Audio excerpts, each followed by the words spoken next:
అయోధ్య రాముడి ప్రతిష్టని అత్యంత ప్రతిష్టాత్మకంగా తీసుకుంది భారతదేశ ప్రభుత్వం అనే చెప్పుకోవాలి.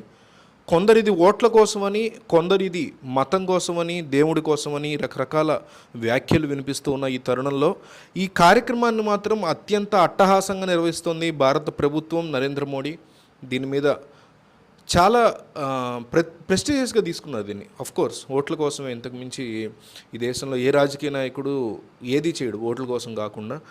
భక్తి, మతం, కులం, ప్రాంతం, ఏ రాజకీయ నాయకుడైనా, అది రాహుల్ గాంధీ దగ్గర నుంచి కేఏ పాల్ వరకు ఏ రాజకీయ నాయకుడికైనా ఓటు కావాలి కాబట్టి ఏ పనైనా చేస్తాడు. ఇంతకు మించి వేరే ఆప్షన్ లేదు, వేరే డిస్కషన్ కూడా లేదు. బట్ స్టిల్ ఒక కార్యక్రమం జరుగుతుంది కాబట్టి దాని గురించి సంబంధించిన ఇంట్రెస్టింగ్ పాయింట్స్ని మనం మాట్లాడుకునే ప్రయత్నం చేద్దాం. ఈ అయోధ్య రామ మందిర్ 70 ఎకరాల విస్తీర్ణంలో సిద్ధమవుతోంది. 2025 జనవరికి ఇది పూర్తవుతుంది. అయితే ఈ జనవరి 22 ఏం జరుగుతుంది అంటే విగ్రహ ప్రతిష్ట, ప్రాణప్రతిష్ఠ అంటారు, అది చేస్తున్నారు. 51 అంగుళాల రాముడి విగ్రహాన్ని ప్రతిష్ఠించబోతున్నారు నరేంద్ర మోడీ తన చేతుల మీదుగా. ఇది దేశానికి అతి గొప్ప కార్యక్రమంగా నిర్వహించబోతున్నారు. ఇప్పటికే ఎన్నో వేల మంది, లక్షల మంది అయోధ్య రామ మందిర ప్రతిష్టని లైవ్లో చూడటం కోసం ఇప్పటికే చేరుకున్నారు అయోధ్య ప్రాంతానికి. ఆ ప్రాంతంలో ఉన్నటువంటి డిమాండ్ ఎలా ఉందంటే ప్రైవేట్ హోటల్స్ ప్రైసెస్ 500 రెట్లు పెరిగాయంట. 500 రెట్లు అంటే 1000 రూపాయలు ఉండే ఒక ఓయో రూము 500 రెట్లు పెరిగింది. అంటే దాదాపు 50,000 5 లక్షలు పెరిగింది. సో ఇప్పుడు నేను క్యాలిక్యులేట్ చేయలేను, అంత పెరిగింది. 500 రెట్ల రేంజ్లో అంత విపరీతమైన డిమాండ్ ఉంది ఈరోజు అయోధ్యలో రాముడి ప్రతిష్టని చూడటానికి. భక్తులు ఎగబడి వెళ్తున్నారు.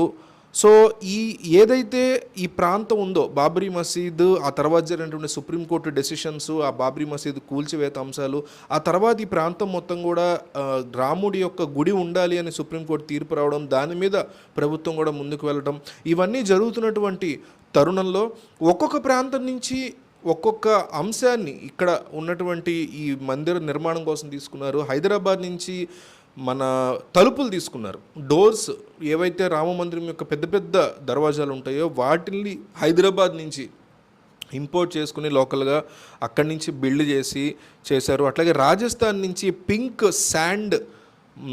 శాండ్ స్టోన్ని తీసుకున్నారు, గ్రానైట్ని కూడా రాజస్థాన్ నుంచి తీసుకున్నారు. అట్లాగే 600 కేజీల గంట, ఈ గంట అత్యంత ముఖ్యమైనటువంటి అంశం ఈ గుడిలో అని చెప్తున్నారు. ఈ గుడి యొక్క పొడవు 380 అడుగులుంటే దీని యొక్క వెడల్పు 250 అడుగులు.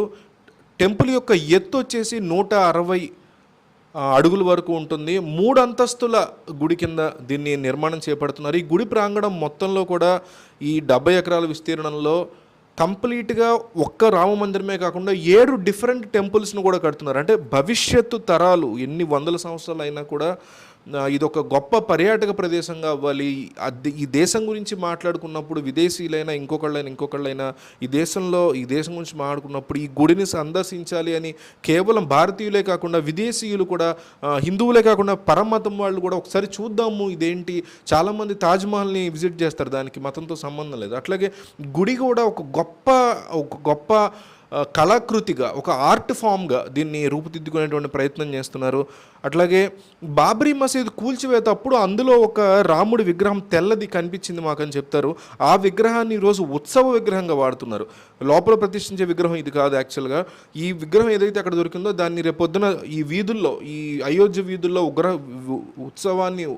విగ్రహాన్ని ఊరేగించాల్సి వచ్చినప్పుడు ఈ విగ్రహాన్ని వాడేటువంటి ప్రయత్నం చేస్తారని తెలుస్తోంది. అట్లాగే 7 సముద్రాల యొక్క నీరుని తీసుకొచ్చి అభిషేకానికి ఇక్కడ వాడుతున్నారని తెలుస్తోంది. ఈ రామ మందిర్ కాంప్లెక్స్లో 7 గుళ్ళు ఉన్నాయని తెలుస్తోంది. అట్లాగే అయోధ్య మొత్తం కూడా ఈ ప్రాణ ప్రతిష్ఠ జరిగే ముందు రోజు, తర్వాత రోజు, అట్లాగే 3 రోజుల ముందు 3 రోజుల తర్వాత జన సాంద్రత చాలా ఎక్కువ ఉండడంతో పోలీసు హై లెవెల్ అలర్ట్ ఆ రోజు విధించబోతున్నారు.